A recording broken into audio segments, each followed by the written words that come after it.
What's up, Warriors fans, and welcome back to Warriors Latest. As always, I am your host, Max Arizin. Don't forget to like, subscribe, and hit that notification bell if you enjoyed the show today, as I do post new Warriors videos daily, and it does help the channel continue to grow as the season moves along. Now, we're finally over this road trip, and let's be honest, it wasn't great. Like 3-3, yes, we got those 3 wins against two against the Spurs and that one against the Pelicans, but losing back to back to end it wasn't great, especially when it was to, I want to say, not as a not great Orlando Magic team and an okay Miami Heat team, but then again, the Miami Heat are the Miami Heat, so you always have to take their current status with a grain of salt. They may look bad, but they're going to give you the business if you let them. So it was okay seeing that happen. But now we got a 5-game homestand. And for a team that's been perfect at home, let's stay perfect. I mean, this team has been dominant at home. Like, they're how do I put it? They're well rested, they're always ready to go, and nobody can really touch them when they're at home. And I think it's important that they keep that record perfect because, let's say they're in a 7-game series where they have home court advantage, they're going to be really tough to beat at home. I get having a so-so road record, which is understandable for a lot of teams. You get teams like the Thunder, teams like, say, who else is out there? Teams like the Thunder, teams like Denver, Houston, LA that have decent road records. But you know what? As long as you maintain that strong, as long as you know how to defend your home court, you're going to be in the business of winning a lot of games. And I think with this homestand, the Warriors are going to win a lot of these. I mean, yes, looking at it, they've got tonight's game versus the Trailblazers, Monday's game versus the Jazz, and then there's the Rockets game on Wednesday, and then the Pelicans game, which should be an easy win at home. In my mind, a blowout. And then they rounded out with the rematch with the Thunder on the 2nd of December to close out this homestand. Now, if they go 5-for-5 and they beat the Thunder at home, that Thunder win is going to be a huge statement win to start off the first half of the season, because yes, that was a bad blowout loss on the Thunder's home court last week. But if they take the Thunder to court over it on their own court at home on the 2nd, there's going to be some serious business and some serious discussions about where the Warriors actually are. Now, we know the Warriors, they're still in flux. They're still finding their rhythm, but they're still doing well to tread water. Nothing has really gotten out of hand as of yet. Yeah, the injury bug has been biting a little bit, but it hasn't been as bad as, say, some other teams like even the Magic, who've lost Paolo Banchero and Mo Wagner to the injury bug so far this season. But for the Warriors, it hasn't been the worst. Steph's illness has kind of been a problem. Al Horford not playing back-to-backs has been a problem. Jimmy and Draymond not being there every single game has been a problem, but it hasn't been as bad as we think. And I think that's a testament to the bench play. Now, the second unit, usually if you let them play on other teams, they falter and they get blown out in losses. But this second unit has done pretty well. Now, looking at who's been out, like, yes, Jimmy has missed the last few games.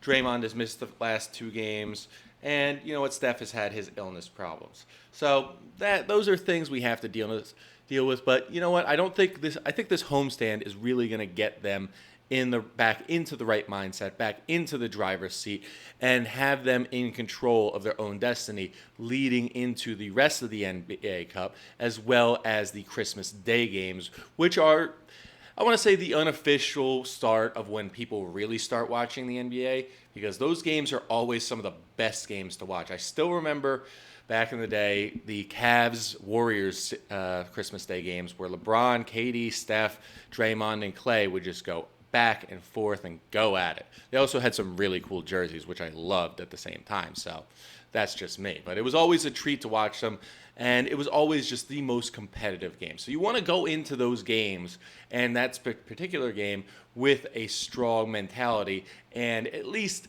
a couple of good winning streaks to back up your claim as a great team. Now, starting tonight with the Blazers, there's a lot on the injury report. They're without Shaedon Sharpe. They're without they're likely without. Well, they are without Scoot Henderson. They're with like it's a game time decision for Drew Holiday, Shaden Sharp, Jeremy Grant, and Robert Williams, which is kind of surprising, to be honest with you. And same thing goes for the Warriors. Their game time decisions for Jimmy Butler, Draymond Green, and Buddy Hield, with both Jonathan Kuminga and DeAnthony Melton out. So there are a lot of question marks. I do anticipate, because it is a Friday game at home, that Jimmy, Draymond, and Buddy Hield will play. For the Blazers, they're still reeling from their coach getting indicted and arrested for a gambling scheme. So that still looms large, but I believe Thiago Splitter has been doing a solid job at least holding together the fort while Chauncey is dealing with his issues. Now, will Thiago take over full-time? Maybe, maybe not. I'm not 100% sure, but we'll see what happens. I do anticipate the Warriors making quick work of the Blazers, especially after how well some of the bench players played versus the Heat. And yes, the Heat did take over and take full control of the game, but we look at how Quentin Post did and how much he's going to be needed in this game. And again, versus the Heat, he had his best game of the season. And for me, I've been saying it all year. You give him legitimate starter minutes, you will see a legitimate starter Quentin Post. And again, 26 minutes, 19 points, 8 for 13 from the floor, 3 for 7 from three-point range, and then you have 6 rebounds to go along with 2 assists. The only issue was his turnovers. He had 5 turnovers, and that's not exactly great. Now, going up against the likes of Donovan Klingon, Robert Williams potentially, as well as Hanson Yang, I think this is going to be a good learning experience. Now, if they send out that lineup where they have Al Horford coming off the bench, they have Jimmy and Moses, say Jimmy, Steph, Draymond, and Moses Moody in that starting lineup with Post, I think they're going to be a force to be reckoned with, and they're going to give the Blazers the business very early on, because Steph is going to get hot quick, Jimmy is going to do what he does on defense and offense, and they're going to make really easy work of this team. So I anticipate it to be a blowout, but you know what? It's a Friday night game, and when the Friday night lights are on, you never know what's going to happen. It could be something very interesting, and it could be a complete blowout. But I do believe the Warriors are going to put on a great show. Now, aside from the homestand and the Blazers tonight, there has been something that's kind of had me scratching my head, and that is the Anthony Davis to the Dubs buzz. Now, you hear about it, oh, it's such a great idea, he's a perfect fit, and then you hear about it, oh, it makes no sense, why would the Warriors do this? And I have to agree with the latter, because this whole idea of Anthony Davis coming to the Warriors, I understand, like, the point of view of, like, at least for the rumor mill. I get that. The Mavericks right now are a team in flux, and after firing Nico Harrison, yeah, they want to win, but the way the team is constructed, the Luka Doncic trade has completely backfired, and they need to do something to at least recoup draft picks and at least recoup cap space so they can build around Cooper Flagg for the future. Now, looking at it, Anthony Davis, what would a trade for Anthony Davis look like? He's got $54 million he's making this year. Now, what would that cost the Warriors? That, at minimum, would cost the Warriors both Draymond Green and Jonathan Kuminga. And this trade wouldn't be cultivated until January 15th at the earliest. On top of that, it would cost Moses Moody. Now, looking at Anthony Davis, he is pretty injury-prone right now. And do you want a guy? Yes, he has been part of a great championship team with the Lakers, but that was 6 years ago. And if you're bringing in a difference maker, you don't want to sell the farm in exchange for this kind of difference maker, which is why this makes no sense. What I see the Mavericks doing is that I do see them blowing it up at the deadline. They will trade Kyrie once he gets back. I believe they're going to trade him to Houston to get back Fred VanVleet, maybe Reed Shepherd, those Phoenix picks. I do see them trading away Anthony Davis, maybe to Chicago, get him to his hometown team. In all likelihood, Anthony Davis isn't going to bring back any draft capital, but he will bring back at least solid talent that will create cap space this coming summer, because the Bulls they're nothing but expiring contracts. I believe I looked it up. They have a total of around $60 million in cap space this coming summer to go along with what they already have with Josh Giddey. And Josh Giddey has proven to be that guy. So I like to see where they're going, and it's exciting to see how they can make things happen. Now, with the Mavericks, I also see them potentially trading for LaMelo Ball to pair him with Cooper Flag, because LaMelo has had issues and he doesn't particularly like playing in Charlotte. He's gotten tired of it, and I think it'd be a better fit for him in Dallas, playing under a very similar type of point guard who would coach him in Jason Kidd. So I see that happening more than I see Anthony Davis going to the Warriors. Now, I do see the Warriors eventually making a trade of like Pods and let's say Pods, who has been inconsistent, but you've seen those flashes, and those flashes are a good selling point for potential long-term consistency. He hasn't shown enough flashes where he can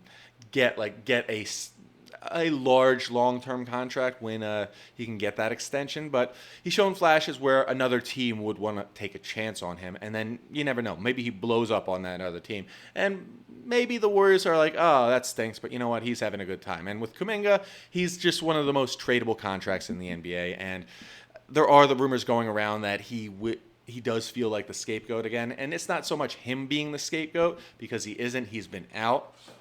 It's more so like the scapegoat for the team right now has been the guys like Steph, Draymond, and Jimmy not playing to their full potential, and sometimes the bench not really living up to the hype, giving those additional points off the bench. So I think it's more the rest of the team and not so much Jonathan Kuminga. Yeah, he's been injured, but it's not so much him. When he's gotten in, I think he's had solid consistency. He hasn't really found his rhythm, but I think he will, and that'll make him a more attractive trade piece come January 15th or even the trade deadline, whenever the Warriors decide to trade him. So I do like that, and I do see the opportunity of that happening, but I don't see any scenario where the Warriors do trade for Anthony Davis. Now, bottom line is, despite all the rumors that are going around, despite all the talk that's going around, the Warriors have to stay the course, and they need to stay perfect at home. Yes, there are two big games that they have during this homestand against the Rockets and the Thunder,